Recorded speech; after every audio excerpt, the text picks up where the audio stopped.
Welcome back to Wellbeing Wednesdays, brought to you by the Tulane University Counseling Center. I'm one of your co-hosts, Shawna Foose. I am a staff therapist at our center, and I am joined, as always, by my lovely co-host.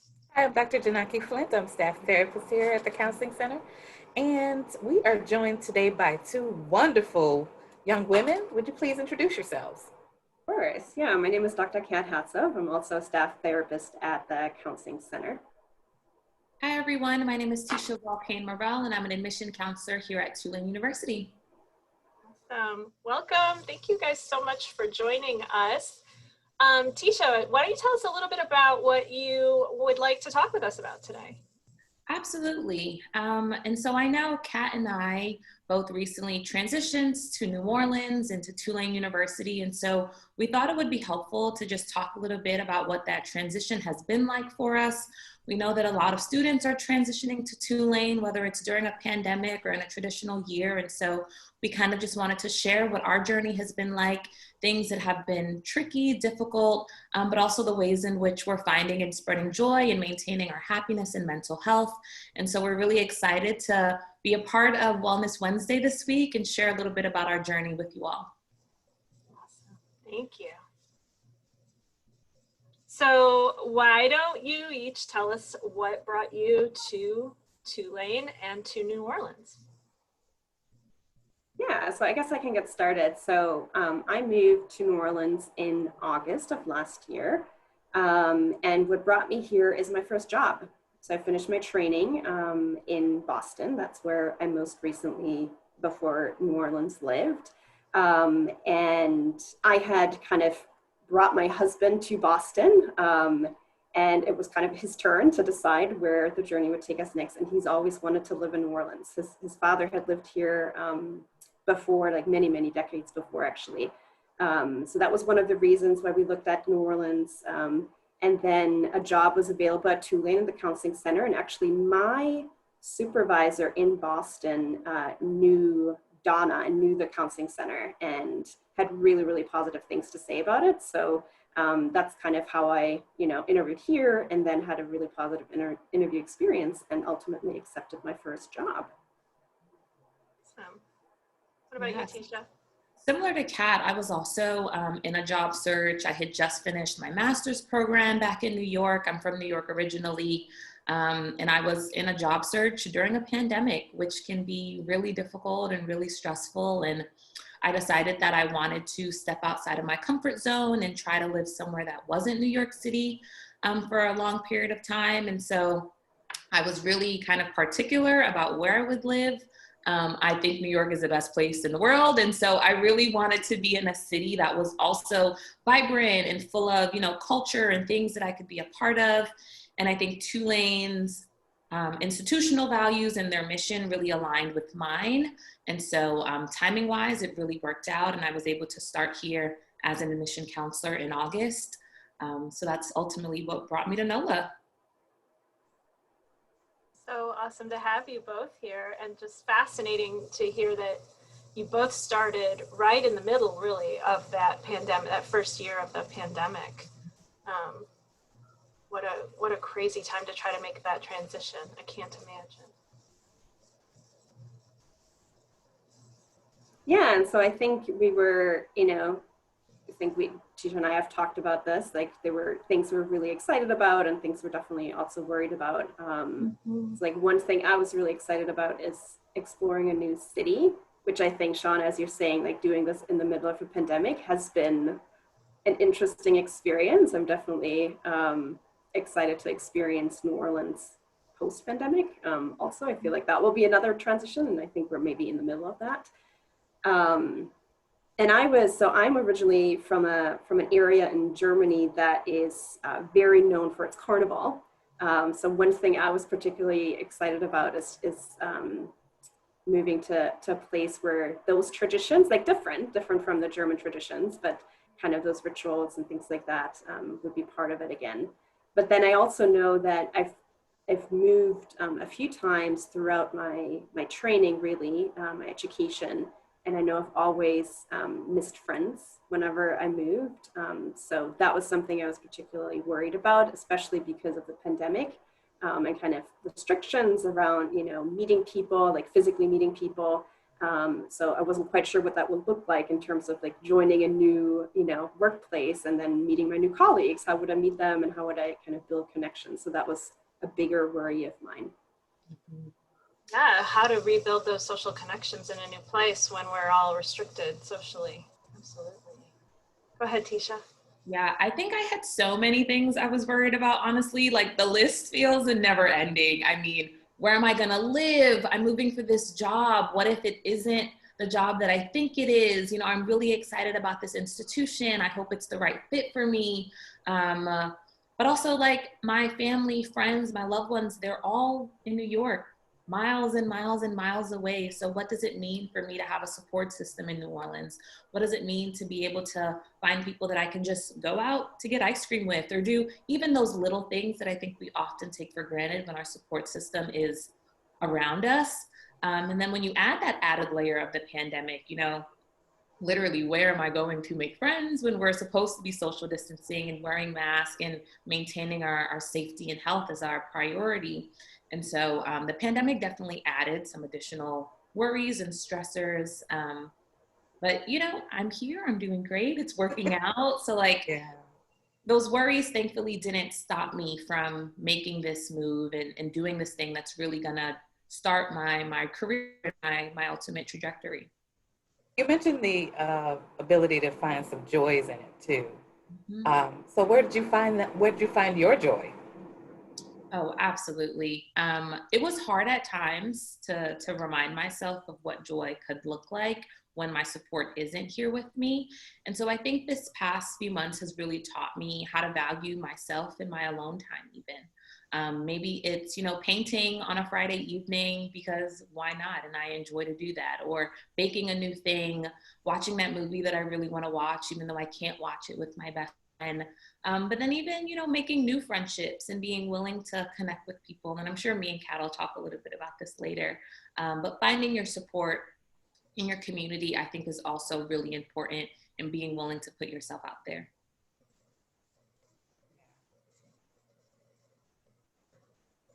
Kind of along those lines, can you guys talk a little bit about the ways you managed when things got tough? There had to be some tough times along this journey for you. Yeah, I think probably for me, the toughest time was the very beginning. It was not quite the first week of starting work. The very first week of starting work, I actually worked at the Arrival Center in the Hyatt, and that actually was really helpful for meeting my colleagues because we were all there in person, and we had breaks, so I could actually meet them physically distanced and masked. But then there was this period right after where I wasn't added to, we have a medical record keeping system, so I wasn't added to that system yet. I couldn't actually start seeing students. And so that period of time was really difficult. And I think what was helpful for me there and kind of navigating that was finding ways where I could still make movements. Like there were, definitely things like career-wise that I needed to do, like getting licensed, taking some steps there. So finding like ways that I could actually still, steps that I could take to move toward this goal of, starting my career. And then I think the other thing that was helpful was continuing. I think the pandemic in some ways made this transition maybe a bit easier because I was at least, and I think a lot of us were much more used to hopping on Zoom and doing things on Zoom. So I was able to continue with some of my mentors from the Boston area. I actually started connecting a lot more with folks from Chicago, where I did my graduate school training. So that was helpful, just knowing that, this isn't something that I need to, I'm not out of the, I can still connect with people even across the distance. So those were things that particularly for me were helpful to cope with when things were harder.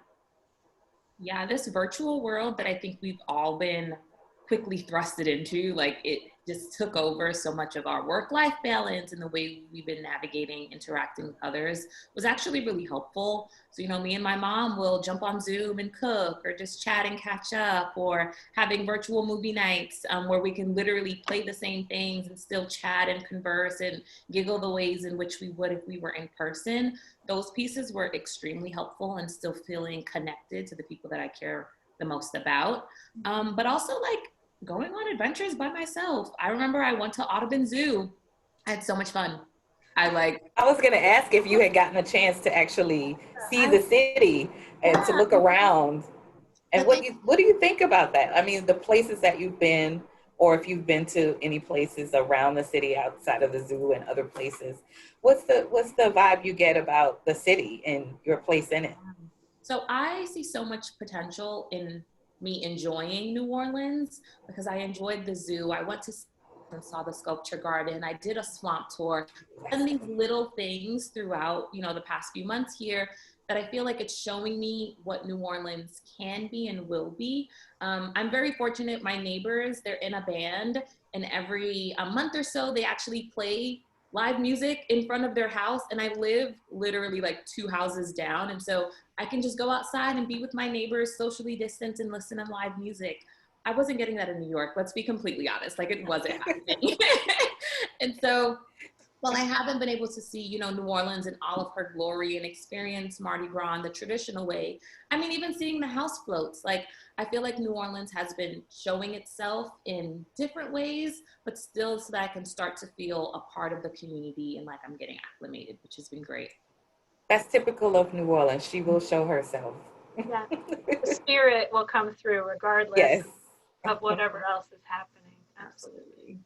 What about you, Kat? What else have you been able to do around the city?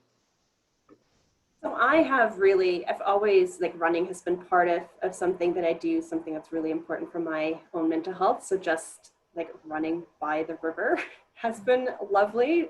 Just being able to do that during the winter, because that certainly wasn't happening in Boston. Like, we were not running outside usually in Boston, or Chicago for that matter. So yeah, exploring by foot, a lot of exploring by foot. I've really enjoyed that, being able to spend more time outdoors. I think, having stayed in touch with folks that are still in Boston and Chicago, I've been very, very grateful for the fact that the weather has allowed me to safely meet others outside as well, outdoors. So I think things like that have been really important to me. You guys also then made your way through your first hurricane season. How was that? I was stressed. I'm not gonna lie. I was gonna say, Tysha, I'll get way too many of these for me to feel comfortable. But I learned after the first one, like, okay, I don't need to buy 2 packs of 36 bottles of water when I live alone. Like, Tysha, it's fine. But definitely a transition for sure. How about you, Kat? Yeah, similar. So I did part of my schooling in Houston. So we got definitely, I've had some experiences with hurricane seasons there. But yeah, it's always like when you're first in a city and you're trying to figure out, okay, which are the streets that maybe you can park on, which are the ones that you should avoid, how do you get home, when stuff's happening. So I think there is still an adjustment even when you're used to it in a different place. So that was kind of the adjustment for me. Hurricanes are also a part of the culture. It helps to know that. I also find a lot of comfort in living so close to Tulane. So for one of the hurricanes, I did lose power for about 2 days. And I was able to go to campus and recharge my device and make sure that my hotspot had a battery and kind of all of those little things. And so I think it's helpful to know that I have, support, friends, people that I could connect with if necessary. But also, like, Tulane itself is a resource that I have at my disposal if I need it. That definitely allowed me to feel more comfortable. That's a good point, that there's a community within the community at our campus. Yeah. Has anything surprised you or been rewarding over this time that you've been here? I would say me and Kat's friendship. Yeah, so Yeah. Do you want me to talk a go little bit about how that happened, how that came about? So Tysha and I actually started on the very same day. Like we were in the same HR orientation on Zoom. And we were, I think they may do that on all HR orientations. We were put into a breakout room, into a Zoom breakout room. And, you know, we're asked to like answer a little icebreaker question. And then we had, I don't know how many hours of HR orientation after that. And then at the end of that, I messaged her, I private messaged her. Like I knew from this breakout room, I knew she had also just moved to the city. And I thought I would take a chance and say like, hey, if you want a friend, I'm looking for friends in New Orleans too. And I was a little worried because as you can see, I guess, I think you'll be able to see, she has a hyphenated last name. And so I think I had all kinds of, like my mind was giving me all kinds of permissions about not reaching out to her because I was like, oh, maybe she has a partner that she moved with and maybe the partner knows people in New Orleans. So she isn't actually looking for a friend. So lots of excuses my mind was throwing at me to get me to not take this kind of scary step of reaching out and letting her know that I'm looking for friends. But I'm so glad I did. And that's also healthy, right? That's also a part of what brings the joy, is reaching out and connecting to other people. Absolutely. But I know that like in the small group, Kat and I definitely connected, like we had a great conversation. But even though I was worried about making friends, I don't think I would have taken the initiative to message her and say, hey, outside of this meeting, like, do you want to grab coffee or hang out? Even though I wanted to connect with people, I wanted to, you know, feel as if I was building my support here. That wasn't something that I did. And so when she did reach out, I was so excited. I was like, yes, I would love to hang out and get to know you. Like we both work at Tulane, like this could be awesome. And so I'm very happy that she was able to do that. And I think it also made me think like, hey, be willing to put yourself out there. If you want to get to know people, you have to talk to them. Like that's the first step in doing that. Yeah. So that sounds like a great segue for this next question. What would you share with someone who is also coming in to a new environment, like a Tulane or New Orleans? What would you share with others who are transitioning into a new space like this? I think, and this may differ from person to person, like depending on what you value and what your personality is like. Actually, I don't know if it differs all that much. It's find your community. Find and or build your community. I know that for me personally, I'm very much a people person. Like I like being part of teams. I like being part of communities. And so I think, you know, like reaching out to Tysha was my way of doing that in some ways. And then I think in undergrad, like the way that I found community was by joining a lab specifically. And that will look different for different students, right? Like depending on where you live. I lived off campus as an undergrad, so it was like especially kind of important to make an effort to find or build your community. And so student clubs, I think, is another great way to join and find community of people that have shared interests and shared values. I do know from, you know, a personal perspective, like how important or how helpful groups were.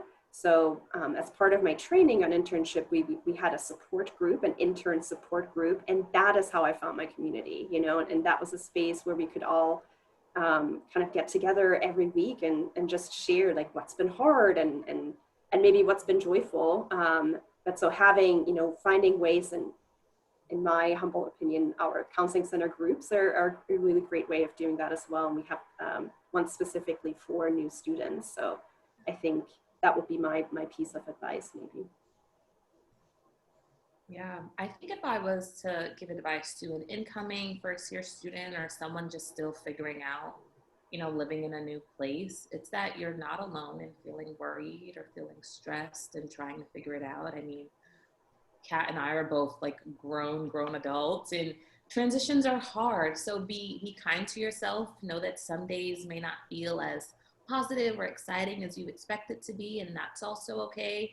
And then you will have days where you feel support and where you feel acclimated to your new city, school, place, whatever it may be. And that will also feel super rewarding. So know that you're not alone in feeling nervous. Just be sure to not let those nerves or that fear stop you from stepping out of your comfort zone and getting to know people, or joining that club that you thought might be interested, or going to the museum that you heard about, even if it's with new friends that you're getting to know, or even yourself. It's really a journey, and be prepared to go on that journey, but know that you will end up where you need to be. I like this idea too of like, maybe look for something that has some structure, like an organization or a group, as a way that, that's what the two of you did, right? There was this structured HR orientation, you got put in breakout rooms, and then you utilize that as a way to make a more informal connection and build a relationship from there. I think sometimes I hear from students like, oh, I'm not really a club person, or I'm not really into the like organized activities. But if you see that as just a step in that process, you never know who you're going to meet along the way, and you might get an opportunity to build some relationships.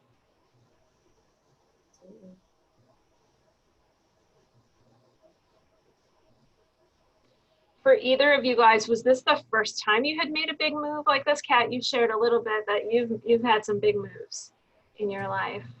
I did, yeah. So I was an international student throughout my college experience. So I moved from Germany and then to Toronto. That's where I did my undergrad. And then I actually had an interesting kind of experience where my doctoral advisor, who I met in undergrad as I volunteered in the lab. So that was that lab that I joined to find community. Like, she was the person who I started doing grad school with. She ended up moving a couple of times. So that's how I got to Houston and then eventually to Chicago.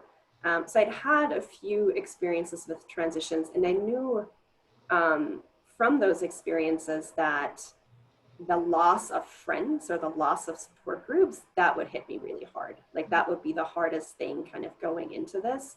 And I kind of knew to expect that I would feel sad and sadness around that loss. So I think what that helped me, do is be more intentional about that. So both like realizing, hey, this doesn't mean I completely lost the support network in Boston, right? In fact, I think I've probably talked more to my family in Germany over this past year than I had before, partly because Zoom, again, made that much more doable. And maybe also partly because the pandemic kind of reduced activities in everyone's life. So people have a little bit more time to do that. But yeah, and also just knowing that I needed to set the intention to connect with people. So like reaching out to Tysha, I think, was one thing. I think another thing that I knew I needed to do was have lunch with colleagues as much as I could. So I just often would go outside and sit by the benches in front of the tennis court and just, texted people like, hey, I'm having lunch outside. Because with the doors closed, with the social distancing kind of, policies that we had, people didn't know that you were even around, or, when you're taking lunch. So kind of making the active effort of saying like, hey, I'm out here having lunch. And sometimes people join me and sometimes not, but doing that, I think, was something that past transitions had helped me to know about myself. That's interesting too, to think about. I think, when we're school-aged kids, our social connections happen more organically because we're in a cohort and we have these interactions. And as you get older, or a pandemic happens, you have to become so much more intentional about those communications and how to build those relationships. They just don't happen. They can happen organically and do all the time, but they don't necessarily happen organically. That's a really good point, Shawna. I think one other piece of advice, I don't know when I learned this or started implementing this, at the end of meeting with someone. So when Tysha and I meet, when we've met for coffee or after work, I try as much as I can to schedule the next meeting. And even if the next meeting doesn't happen at the time and place that you scheduled it for, at least it's in your calendar, and then you can kind of revisit and say like, okay, do we need to change this? But I have found, because of what you're saying, that you're not organically necessarily running into each other as much anymore, that was really necessary for me to maintain friendships. I love that. What a concrete strategy, right? That's really great. Tysha, what about for you? It sounded like this might have been one of your first really big moves, big transition. Yeah, I would say two other transitions before, but I think what felt really different for me was that they had timestamps on them. So, I left New York for undergrad and I went to Massachusetts and I knew that I would be there for 4 years. And then after my 4 years, I was going back to New York. Like that from the very beginning was always my plan. I studied abroad my junior year, 6 months in Cape Town, South Africa. Super amazing. But I knew after the 6 months, I was going back home to New York. And so I think this felt different because I have an apartment, I'm living on my own, I moved for a job. There is no, after 6 months, you're going back to New York for the first time. And so it feels different in that way. But I think that's also why I wanted to push myself to make sure that I'm doing the things necessary to make sure that I'm happy here and that I have a positive experience so that in X number of years, if I decide to leave, it's not because I didn't try to enjoy New Orleans, it's just because it wasn't the right fit. And so far it's been great. So I'm not, it's like working out where I'm not too worried about that now. But that was something that I thought a lot about in the beginning. Yeah. I see both of you have done studies abroad. That can be very isolating. So it's interesting to hear your strategies because when I also was a study abroad student for a whole year, and I can tell you I hit the ground running trying to find friends. Mm-hmm. And it was important for me to find friendships of people who actually lived in that country. And I'm so glad I did because that experience was deeply rewarding. So yeah, so listening to how you guys navigated that can also be very helpful for students here who may be coming here, and this is the host country, learning how to reach out. And when they can't, because some people are just introverts, and it's harder for them to take that initiative. And so we want to honor that too by saying, if you need some of those skills, tips, and strategies, call us at the Counseling Center. That's a great segue, Jinaki. I think we could spend a few minutes just maybe talking about resources that we know of, including the Counseling Center. Is there anything that y'all have on your radar that you know that has helped students to kind of find connections? Well, I'm gonna plug for the counseling services. I think just like seriously, if you need someone to talk to, whether it's short term or getting referred to a long-term counselor, that's a great way to just have a safe space to talk and get things off of your chest. Personally, I journal a lot in addition to counseling, and I find that, if I can't meet my counselor today, just journaling is a great way to get on paper why I woke up in such a weird mood or why I'm so happy for no reason, like whatever it may be. But I think in terms of also like things on campus, Kat mentioned earlier, like joining clubs, even if you don't stay in the club for all 4 years, it's totally okay. It's a great way to meet people. I think even having like a part-time job on campus, maybe it's working in the library. It's a great way to meet people in passing, to just get more connected, to feel like part of the community. And then I always plug Tides classes. I think Tides classes are some of the most interesting, elaborate classes that Tulane offers. And so being really intentional about what class you take, maybe it has, field trips. I have a student who went kayaking on the bayou as part of his Tides class. Like, what a cool way to get to spend time with your faculty, but also to explore New Orleans. So not everything that Tulane does will sound like it's intentionally to help you with your transition, but I think a lot of it inherently does. Yeah, that's a great point. There used to be a Tides that was a running course where they went on a different run all over the city for each class session. I don't know if they're running it right now in the pandemic, but that was a really, really cool one. And I think they would conclude the class with dinner wherever the run ended. So you also got to experience like New Orleans cuisine all around the city. Which New Orleans cuisine is its own like beautiful journey to go through coming to this city. So you guys are getting to have your first crawfish season. I had king cake for the first time in February. Yep. Listen, I'm getting there, slow and steady. Yeah, you can mark the seasons here by the food, for sure. What about you, Kat? Do you have any suggestions for some resources for students? I think the clubs are places that probably I would, and to be honest, actually, as an undergrad, I didn't join many clubs. And I think now, having looked back at my and my experience, I think that's something that I probably would have really enjoyed. I was part of the International Student Office. You're just like automatically on those listservs. So like taking advantage of when they had like get-togethers and, things like that. And then I think using that, Shawna, as you're kind of describing, as like a jumping off point, right? So there are these more structured events, and then you can kind of maybe reach out to folks that I think I remember carving my first pumpkin or something at the International Student Office in undergrad, because that's not a thing in Germany. So just like maybe not deleting every single email that you get. I know we get a lot of emails, but a lot of them actually include, events that may be of interest to you. So kind of maybe, opening a few of them and seeing if there's anything in there that piques your interest would be my recommendation. Can I also add on to that, Kat? I think about new student orientation, right? Which is a lot of events, lot of icebreakers. I mean, by the third icebreaker game, you're kind of feeling over it.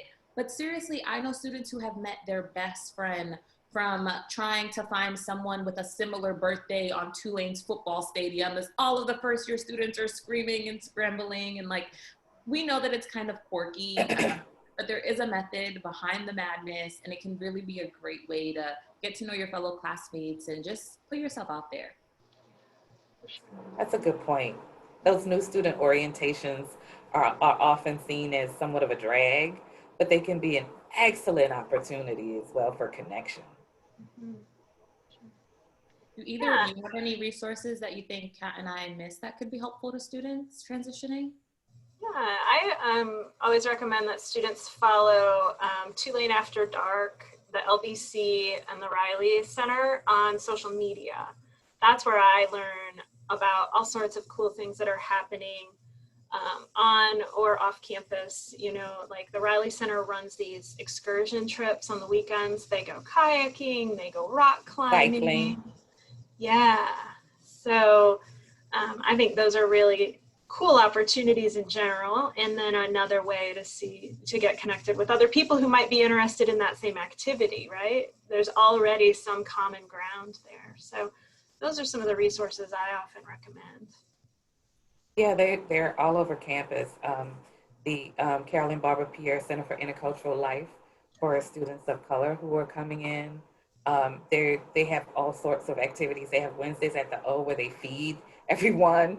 There's like free food always. And they have a whole line of, it's for students of color. It's also Office of Gender and Sexual Diversity is under that umbrella. And so they have a host of events that are always taking place. So it's just like a click of a button to figure it out. They're right over. They got a new location in the Richardson building, which is really big now. They have a lot of space to do those things in. And so that's also another one. There's also these kind of affinity groups within Housing and Res Life, which is like Spark, and they have one for just athletes, one for just students of color, one for people who just like environmental things. They want to look around at environmental species in Louisiana. I thought that was really interesting. I was like, wow, this is great. So it's a whole, there's so many things. The thing I loved about Tulane when I got here, I'm actually, I transitioned here back to New Orleans because New Orleans is my home. I left for several years after Katrina and came back. But one of the things that I did notice about Tulane is that resources, they are not lacking. Yeah, you have to look for them, and some of them are like joining something, right? Like a club or something, and others are one-time events. Wednesdays at the O are just show up around lunchtime on Wednesday, get something delicious to eat, and connect with other people. Yeah, so many opportunities, even during the pandemic. Like all that has continued. Yeah, and they bring authors here too. Like a lot of well-known authors here. There's a lot of well-known authors who teach here, so they're there. But they bring a lot of really great people. They just had Patrice Cullors here, Adrienne Marine Brown. So now even though it's virtual, there's still a lot happening. There are, so many things that you can still sink your teeth into. Pre-COVID, they had like Tarana Burke came. So there's always stuff happening. for students that students can really get involved in. And a lot of that has just gone virtual. Like Tulane has still found ways to continue Yes. bringing people to campus. So, I mean, I know rankings are not everything, but there is a reason why our students are often ranked amongst the happiest, because of things like this, to make sure that they're supported and having a positive college journey. So absolutely. I'm going to go ahead and share my screen just to remind our listeners about the services at the Counseling Center, because we are absolutely another resource for anybody, but particularly for students who might be struggling with any sort of transition issue. So just a reminder that the Uptown Counseling Center Clinic is on the in the Diebold complex on the first floor. The entrance is over on the Riley Center side of that building. So if you're looking for the entrance, that's where you'll find it. Uptown, the clinic hours are Monday through Thursday until 7 p.m. and then on Fridays until 5. The way to connect with the Counseling Center is through our same day consultation appointments. So it's a really simple process. You just call this number on your screen, 504-314-2277, and you'll get to speak to one of our patient representatives that you see there, Ms. Belinda or Ms. Charletta. They will do their best to get you scheduled with one of us that very same day, and we can talk then about the services that are available and make some recommendations. And by the time you wrap up that first appointment, you should feel like you have a plan in place for at least how this resource is going to support you. We're doing most of those sessions right now via Zoom, just to keep everyone safe and be able to see each other unmasked. And we mentioned this briefly, I think, but just a reminder that we also run several groups through the Counseling Center. We do have a group that's specifically for new students. It's the New to Tulane support group. We have an international student support group, and you can see lots and lots of other focuses in our groups. And that is all I have for that. How about if we each just maybe leave our viewers with one final thought or something to take away from all of this as far as your advice or your well wishes? I can kick us off. I think I would say that transitions can be hard, but also joyful. And so be kind to yourself. You absolutely got this. Like, you can do it. You just have to take that leap of faith. I think following up on that, I think, that leap of faith can sometimes be seizing the awkward or kind of, putting yourself out there. So that would be my recommendation. And if you want support around how to do that, then yeah, come and see us at the Counseling Center too, because that is definitely a goal we can work toward, how to seize the awkward and kind of do something that's scary, even when you're anxious. Yeah, I think mine kind of tags on to that. I kind of have a life rule that you never know until you ask. And the worst they can say is no. And that's easy to say and not always so easy to live. So, again, if you feel like you would love to embrace that and you want to explore that a little bit more, come see us for sure. Jinaki, what about you? Any parting words? Yes, I do. Tulane is a space where when you arrive here, you become part of a Tulane family, faculty, staff, and especially students. And so one of the things that I always share with students is that once you're a part of this family, you have access to what the family has access to, which are a lot of resources and ways in which you can navigate the environment. And so that is just a click or a phone call away. So you are only one click or maybe two or a phone call away from someone else in your family who can provide you with a lifeline for navigating and thriving on this campus. So to any student that is just arriving or faculty or staff that's just arriving, we say, welcome to the family. Beautiful. Yeah, beautifully said. Yeah. Well, I'm so glad y'all were able to come on for us. This has been such a great topic. I know it's going to be so useful for like Jinaki said, faculty, staff, and students who might be new to our community and to the New Orleans community. And I hope we'll have you back again. Maybe you can come back in a year and give us an update on how things are going. Thank you so much for having us. All right. And with that, we will see you all back here next Wednesday. Don't forget to follow TU Campus Health on social media for the next episode of Wellbeing Wednesdays. Be well. Bye.